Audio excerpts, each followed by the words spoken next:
예수께서 이르시되 나는 부활이요 생명이니 나를 믿는 자는 죽어도 살겠고 무릇 살아서 나를 믿는 자는 영원히 죽지 아니하니리. 이것을 내가 믿느냐. 아멘.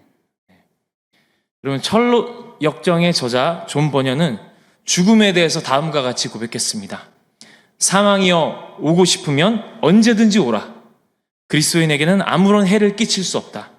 그것은 다만 감옥에서 빠져나와 궁궐로 들어가는 통로가 될 뿐이요, 폭풍이 있는 사나운 바다 가운데서 빠져나와 안식의 항구로 들어가는 것이며, 수없이 많은 원수의 무리에서 빠져나와 참으로 사랑하는 성실한 친구들에게 들어가는 것이요, 수치와 비난과 경멸에서 빠져나와 말할 수 없이 크고 영광스러운 영원한 세계에 들어가는 것이기 때문이다 라고 말했습니다.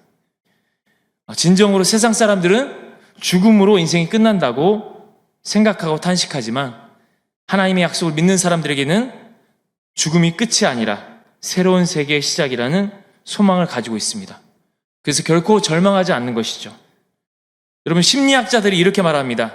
세상에 아이들이 태어날 때 그 태아의 엄마의 그 탯줄이 끊어지는 순간 아이들은 최초로 죽음을 경험한다고 합니다.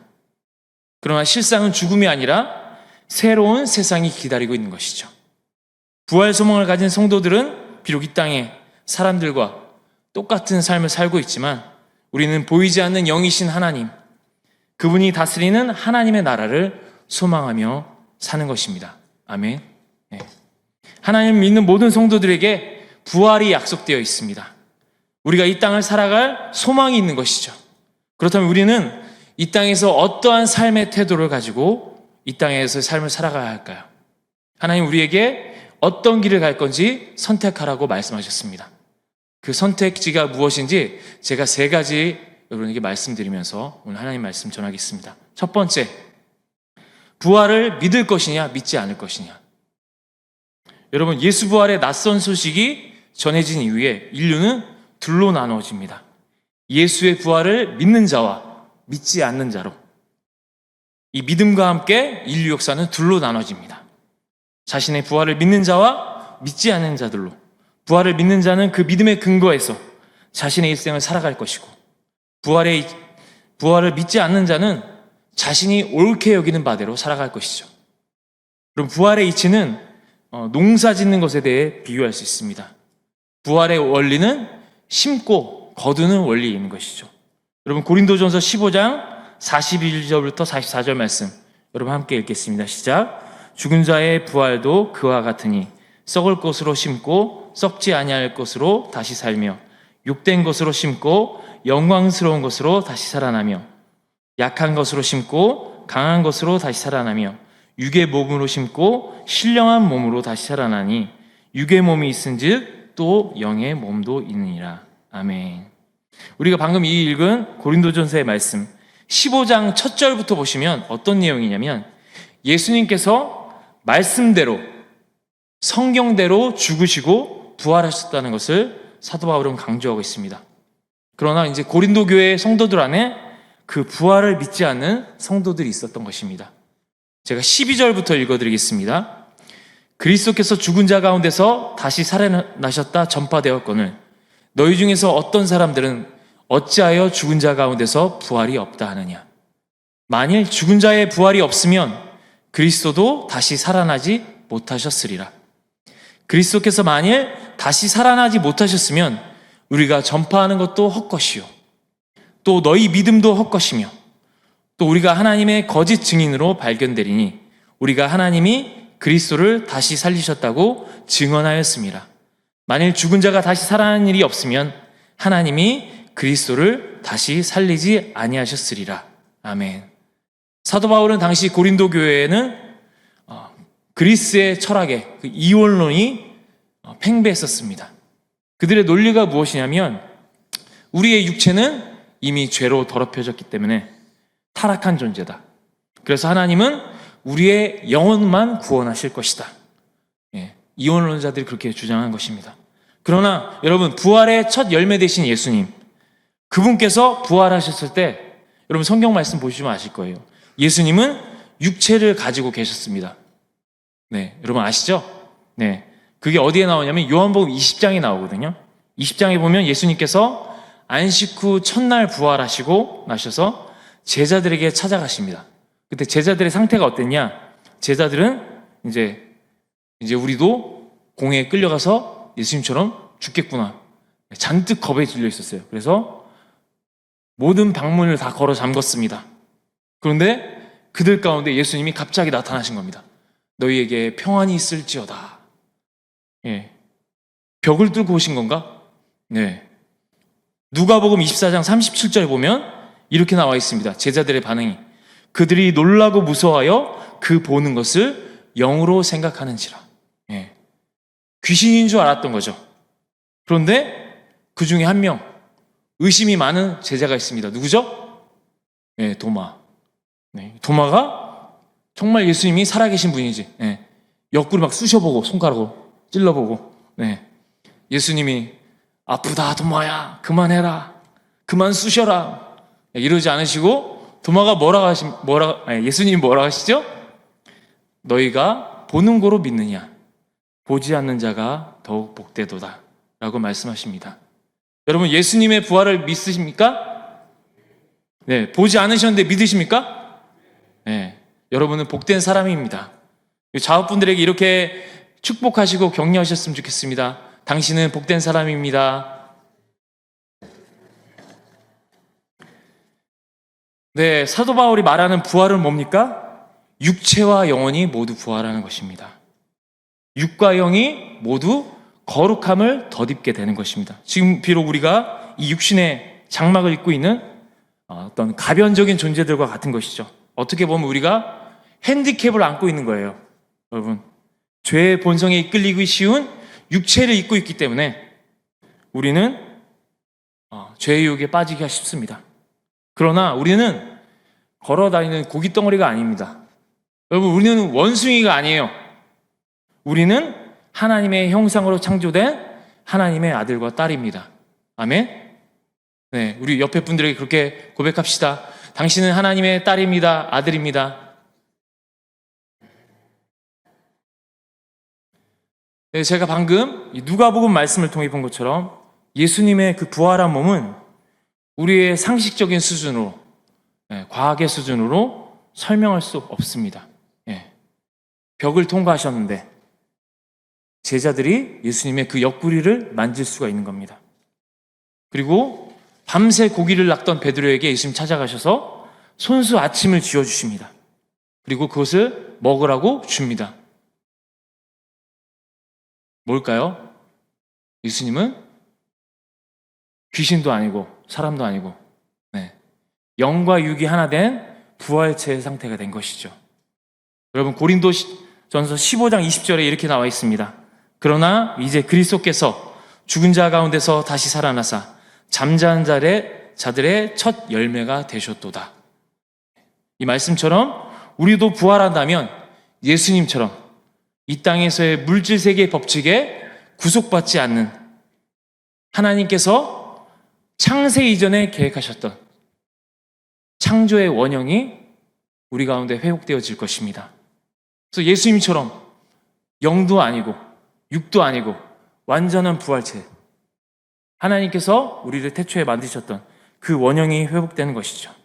그래서 우리는 더 이상 사망이나 저주나 죄의 종로로 타지 않는 하나님의 자녀들로 하나님과 함께 하나님의 나라를 다스리고 통치하는 자로 살아갈 수 있게 되는 것입니다. 여러분, 그렇게 될 것을 믿으십니까? 네. 여러분, 혹시 여러분이 여전히 나는 아무것도 할 수 없어, 나는 메뚜기와 같아, 이렇게 생각하십니까? 여러분, 부활의 소망을 가지십시오. 주님께서 우리를 그렇게 이끄실 것입니다. 주님께서 우리를 새롭게 하실 것입니다. 그리고 두 번째, 섬기는 자와 섬김을 받는 자가 있습니다. 부활 소망을 가진 자들로 이 땅을 섬기는 자로 살아갈 것인지, 아니면 부활이 없다고 하는 사두개인들처럼 살아갈 것인지 선택해야 하는 것입니다. 여러분, 사두개인은 고대 그리스어 사두카이오스를 번역한 말입니다. 사두개인들은 바리새파처럼 유대교 종파 가운데 하나인 것이죠. 마태복음 1장에 예수님의 그 족보에서 사독에서 유래했다는 설도 있습니다. 그리고 또 사독은 다윗 왕과 솔로몬 때 제사장이었던 것이죠. 그리고 사독이라는 이름의 뜻이 뭡니까? ጼ데크, 의로움이라는 뜻입니다. 대단한 이름을 갖고 있는 사두개인들이죠. 여러분, 다윗과 솔로몬 시대가 어떤 시대입니까? 이스라엘의 예배 가운데 가장 부흥했던 시기죠. 늘 하나님의 영광과 임재가 그 다윗의 장막과 솔로몬의 성전에 가득했던 시대였습니다. 그들은 하나님의 영광을 바로 눈앞에서 봤던 거예요. 사두개인들의 할아버지, 할머니, 그들의 선조는 하나님의 그 영광과 임재를 가장 가까이 목도한 제사장들이었던 겁니다. 그런데 지금 이 사두개인들이 시대를 흐르고 흘러서 지금 예수님 시대에 왔는데 그들의 모습이 어떻습니까? 부활을 인정하지 않습니다. 하나님을 가장 깊이 경험했던 가문이 지금 부활을 인정하지 않는 것입니다. 부활을 인정하지 않는다는 것은 하나님이 이때까지 이끌어오신 하나님의 그 역사와 경륜을 인정하지 않는다는 것이죠. 그들이 믿는 하나님과 우리가 믿는 하나님과 같은 분일까요? 그들은 또한 그리스 문화에 로마와 함께 정치적으로 로마 제국의 상당히 우호적인 세력이었습니다. 로마 제국과 결탁해서 그들의 기득권을 유지했던 세력이었습니다. 정치적으로, 종교적으로, 경제적으로 당시 이스라엘 안에서 상당한 영향력을 가진 계파였던 것이죠.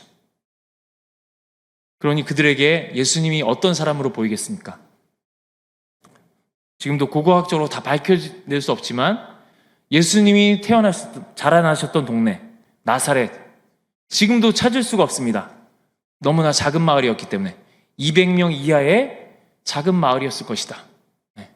그 작은 마을에서 나온 청년 예수, 사두개인들 눈에 그 예수가 정말 대단한 선지자로 보였을까요? 예수님에게 늘 따라다녔던 꼬리표, 사생하다, 목수다, 하나님의 아들이긴커녕 선지자로도 보이지 않았던 것이죠. 그들은 이스라엘을 지배하는 그 로마와 함께 결탁해서 그들이 가진 부와 정치적인 영향력을 유지하는 자들이었습니다. 그들은 자기들이 가지고 누리는 그 특권들이 자기들이 잘나서 가지고 있는 것이라고 생각했죠. 여러분, 그들에게 더 이상 다윗과 솔로몬 시대의 사독 제사장들이 갖고 있던 그 하나님 향한 갈망과 경외함, 두려움들, 이스라엘 민족들을 대신해서 하나님 앞에 죽음을 무릅쓰고 나아가는 그 민족의 죄를 담당하는 그 제사장의 정체성은 이미 없어진 지 오래인 것입니다. 세상에도 이런 사람들이 있죠. 자리만 차지하고 영향력이 없는 사람들. 자리가 주는 특권만 누리기 원하고 책임지지 않고 섬기기 싫어하는 자들이 있습니다. 사두개인의 모습이 좀 그렇게 변질되어진 것입니다. 하나님은 우리가 자신에게 주어진 힘과 재능이나 은사를 가지고 상대를 지배하고 억압하는 삶이 아니라 기회만 있으면 섬기는 삶을 살기 원하십니다. 여러분, 우리는 그동안 어떤 삶을 살았습니까? 살아남기 위해서 온통 자기만 챙기기에 급급했나요? 아니면 부활을 바라보면서 자신보다 이웃을 섬기며 이웃의 유익을 위하여 자신의 편의까지 양보했던가요? 우리는 부활 신앙을 가진 자로서 예수님 때문에 때로는 불이익을 감수할 수도 있고 이웃을 섬길 수도 있고 자신을 희생하는 삶을 살 수도 있어야 하는 것입니다. 자신만 챙기고 살아남기 위한 그 생존의 영성을 넘어서 옆에 사람을 짓밟고 일어서는 데 급급한 경쟁의 영성을 넘어서 생명을 다시 살리는 리바이벌의 영성으로 부흥하고 역사하는 영성으로 성장합시다. 저를 한번 따라 해보시겠습니다. 생존을 넘어 경쟁을 넘어 부흥으로, 생존을 넘어 경쟁을 넘어 부흥으로. 아멘. 네, 그렇습니다. 우리 마태복음 20장 25절부터 28절까지의 말씀 함께 보시겠습니다. 여러분 교재 다 갖고 오셨죠? 네. 여러분 다 이게 목소리가 나오시죠? 네, 우리 함께 읽어보겠습니다. 시작. 예수께서 제자들을 불러다가 이르시되 이방인의 집권자들이 그들 임의로 주관하고 그 고관들이 그들에게 권세를 부리는 줄 너희가 알거늘 너희 중에는 그렇지 않아야 하나니 너희 중에 누구든지 크고자 하는 자는 너희를 섬기는 자가 되고 너희 중에 누구든지 으뜸이 되고자 하는 자는 너희의 종이 되어야 하리라. 인자가 온 것은 섬김을 받으려 함이 아니라 도리어 섬기려 하고 자기 목숨을 많은 사람의 대속물로 주려 합니다. 아멘. 아멘. 하나의 씨앗이 땅에 떨어져야 하는 것입니다. 떨어져야 하는 것이죠. 섬기는 낮은 자리로 내려가야 하는 것입니다. 죽음의 자리로 내려가야 생명이 잉태되는 것입니다. 예수님은 십자가에서 하나님께 마치 버림받은 것 같은 느낌을 받으셨습니다. 그래서 십자가에서 뭐라고 하십니까? 예수님께서 엘리 엘리 라마 사막다니 나의 하나님 어찌하여 나를 버리셨나이까. 십자가에서 겪으셨던 그 절망감, 그분의 그 절망감이 우리에게 소망을 가져다 준 것입니다. 여러분, 세 번째로 여러분에게 선택하라고 제가 말씀드립니다. 소망을 가지고 살 것이냐, 절망감 속에서 허우적될 것이냐. 아, 이번 생은 망했구나, 진짜. 네. 절망감에 쌓인 채로 불평하면서 자기 욕심대로, 자기가 원하는 대로 인생의 그림이 그려지지 않는다고 하나님께 삿대질하고 그렇게 살 것인지, 아니면 우리 인생의 주권자 대신 하나님을 인정하고 이 땅의 삶 가운데 이미 나에게 주신 것들을 감사하면서 부활의 산소망을 가진 성도로 살아갈 것인지 여러분 결정하셔야 합니다. 여러분, 요셉이라는 우리 소년 아시죠? 요셉. 네. 요셉이 17세에 형들 때문에 팔려갑니다. 여러분 다 아시죠? 네. 모르시는 분들이 많이 계신 것 같습니다. 우리 청년들은 많이 모르더라고요. 그래갖고 여름 성경학교 졸업했냐고 제가 물어보고 그랬거든요. 네.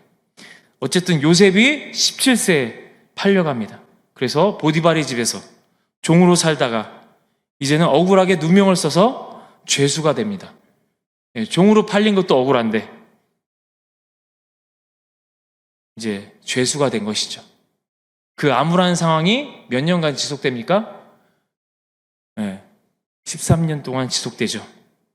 죄수가 돼서, 물론 감옥에서 성경에 보면 어떻게 나오냐, 하나님께서 요셉과 함께 하심에 감옥의 모든 재반 업무를 맡게 하시니. 여러분, 감옥의 재반 업무를 맡아봤자 요셉이 뭐 하고 있습니까? 네, 옥살이 하고 있는 거예요. 그냥 죄수인 건 변함이 없는 거예요. 네. 요셉의 신분이 죄수인 건 바뀌지 않았어요. 상황 크게 나아지지 않은 상태로 여러분 13년간 지나갑니다. 그러나 요셉은 어떻게 했습니까? 소망을 잃지 않았던 겁니다. 그걸 우리가 어떻게 알 수 있습니까? 13년이 지난 후 갑자기 그 13년의 삶이 성경에 자세하게 나와 있지 않습니다. 오늘날 갑자기 바로가 불러서 꿈을 해석합니다. 그죠? 그리고 갑자기 이집트의 2인자가 됩니다. 여러분 보십시오. 형들에게 팔리기 전에 요셉은 어떤 모습이었습니까? 네, 자기 꿈을 해석하는 뭔가 좀 은사를 가진 우리, 네. 그렇지만 형들의 잘못을 아버지한테 고자질하는 얍삽한 철부지였습니다. 네. 재능은 타고났지만 약간 싸가지가 없는 우리 축구 대표팀의 누구 젊은 우리 막내 같은. 네. 그렇게 보면 하나님은 참 얍삽한 사람들을 쓰시기 좋아하는 것 같아요. 그런 사람들을 단련시켜서 하나님의 사람으로 만드시는 것이죠. 여러분, 요셉의 아버지가 누굽니까? 야곱이죠. 그죠? 야곱도 얍삽했잖아요. 그죠? 네. 그 피를 이어서 정말 요셉도 그런 삶을 살았던 것이죠. 그러나 그가 13년 동안 옥살이를 하다가 이집트 왕 바로의 꿈을 해석하는 예언적인 은사를 가진 자로, 자기 꿈을 해석하는 것을 넘어서 남의 꿈을 해석하고 그 꿈 가운데 있는 국가의 운명에 대해서 그는 판단을 합니다. 그리고 바로가 네가 이 나라를 다스려봐라 했을 때 그는 그 국가의 경제를 컨트롤하고 국가의 전략을 세우는 영적으로 지식적으로 완벽한 지도자가 된 겁니다. 여러분, 이게 하루아침에 이루어진 일일까요? 하나님 갑자기 성령을 부으신 걸까요? 하루아침에 이루어진 것이 아니죠. 그 13년의 삶 동안 요셉은 하나님 앞에서 그가 신실하게 요셉에게 주어진 일들과 그 소망을 붙들지 않는 삶을 살았던 것이죠. 여러분, 보통 우리가 요셉의 인생에 대해서 들으면 요셉같이 사는 사람들이 많아요, 우리 주위에.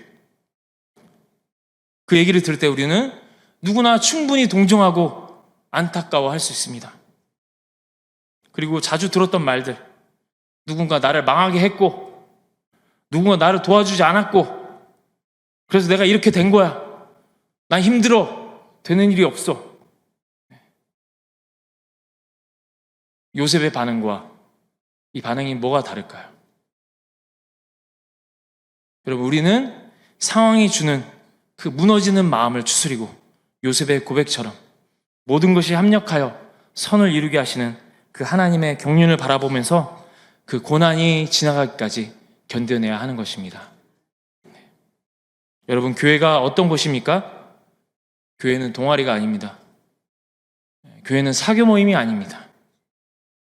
교회는 새로운 사업 파트너를 찾기 위한 네트워크 모임이 아닙니다. 미션을 감당해야 되는 하나님의 군대입니다. 하나님의 몸된 교회입니다. 군대로 부르심 받은 자는 자기 생활에 얽매이지 않는다고 했습니다. 여러분, 제가 존경하는 목사님이 이런 말씀을 하셨다고 합니다. 먹고 사는 것과 부르심은 때로 별개의 문제일 수 있다. 먹고 사는 문제와 부르심의 문제는 때로는 별개의 문제일 수 있다. 여러분, 우리가 얼마 전까지 금양로 때마다 담임 목사님 설교를 통해서 들었던 그 사도 바울의 삶을 우리가 설교를 들었습니다. 사도행전을 보면 그 신약의 모든 서신서들을 보면 어떻습니까? 하나님이 사도 바울의 모든 상황을 다 해결해 주지 않아요. 가는 곳마다 죽음의 위기를 겪습니다. 낮에는 일하고 저녁에는 말씀 전하고, 죄송합니다. 그의 인생은 고난 그 자체였습니다. 그럼에도 우리가 계속 읽었던 그 고린도 교회 성도들의 반응을 보십시오. 고린도후서 10장에 이렇게 얘기합니다. 바울의 편지를 보고 대단한 사람인 줄 아는데 실제로 보니까 바울 별거 아니네. 네, 이게 고린도 교회 성도들의 반응이었습니다. 기껏 교회 개척해서 키워줬더니 고린도 교회 성도들의 반응이 이런 것입니다. 그럼에도 사도 바울은 절망하지 않고 그의 부르심을 끝까지 달려갈 수 있었던 이유가 뭘까요? 우리의 삶이 이 땅에서 끝이 아니라 부활의 삶이 약속되어 있기 때문이죠. 의의 면류관이 약속되어 있기 때문입니다. 예수님의 그 십자가의 죽으심과 부활로 말미암아 우리의 삶이 어둠에서 빛으로, 사망에서 생명으로 옮겨진 것입니다. 여러분, 성경에는 왜 의인들이 고난당하는지 자세한 설명은 나와 있지 않습니다. 여러분, 사람들이 이럽니다. 하나님 함께 하시는데 왜 고난을 겪습니까? 여러분, 나의 죄로 인한 고난은 고난이 아닌 것이죠. 예를 들면 내 욕심에 이끌려서 하나님, 저 이거 잘 되게 해주시면 저 헌금 많이 할게요.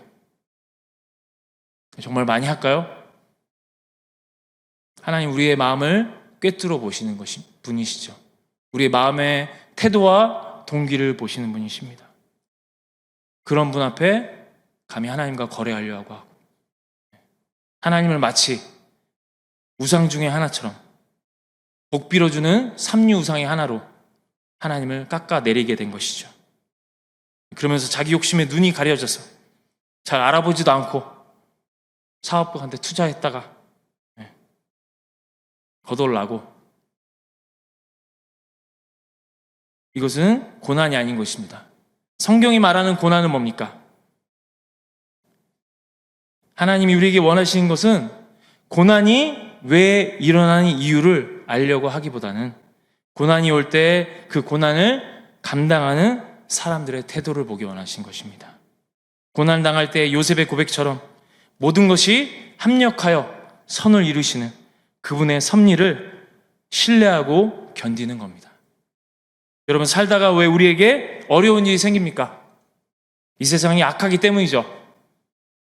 그래서 마치 진흙탕을 걸어가는 사람들처럼 때로는 그 진흙탕물이 우리한테 튈 수 있는 겁니다. 그러나 이 모든 것이 하나님의 그 권세 아래, 하나님의 그 크신 경륜 아래서 이루어지는 겁니다. 그래서 예수님이 다시 이 땅에 재림하시기 전까지 우리는 그 타작마당에 마치 소쿠리 안에 있는 알곡과 쭉정이를 걸러내시는 그 예수님의 손 안에 있는 것이죠. 그 흔들림 안에 있는 것입니다. 예수님은 그 알곡과 쭉정이를 걸러내는 삶을 우리에게 주시고 계신 것입니다. 너가 정말 날 사랑하니? 너가 이름에도 불구하고 너가 십자가의 길을 걸어갈 것이냐? 우리의 삶은 진동 가운데 있는 것입니다. 욥이나 요셉처럼 인생에 알 수 없는 이유 없는 고난이 닥쳐도 하나님을 신뢰하는 자, 사도 바울처럼 하나님이 시키신 일을 하지만 모든 상황이 내가 원하는 대로 이루어지지 않아도 하나님이 주신 그 길을 끝까지 달려가는 자, 하나님은 그런 사람들이 걸러질 때까지 이 타작마당을 흔들고 계십니다. 우리는 그 진동 가운데 있는 것입니다. 흔들리지 않은 믿음을 가진 자, 부활의 소망을 가진 자들이 남을 때까지 이 고난의 진동은 계속될 것입니다. 여러분, 힘을 내십시오. 믿음의 소망을 가지십시오. 우리 옆에 분들에게 그렇게 격려하셨으면 좋겠습니다. 부활의 소망을 가지십시다. 여러분 중에 혹시 절망에 빠진 분들 계시다면, 왜 이렇게 되는 일이 없나? 왜 이렇게 손대는 것마다 실패하나?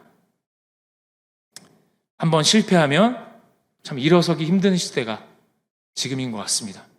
특별히 우리나라는 더 그런 것 같습니다. 그런 분들 있을 때마다 욥의 친구들처럼 서로 비난하기보다는 마치 자기가 다 하나님을 다 안다는 듯이 설교하고, 자기도 그렇게 못 살면서 그런 잘못된 태도로 그런 사람들 앞에 가는 것이 아니라 하나님의 몸된 교회로서 힘이 되어주고 위로가 되어줄 수 있는 공동체가 되기를 소망합니다. 말씀을 맺겠습니다. 우리 기독교의 정수는 부활 신앙입니다.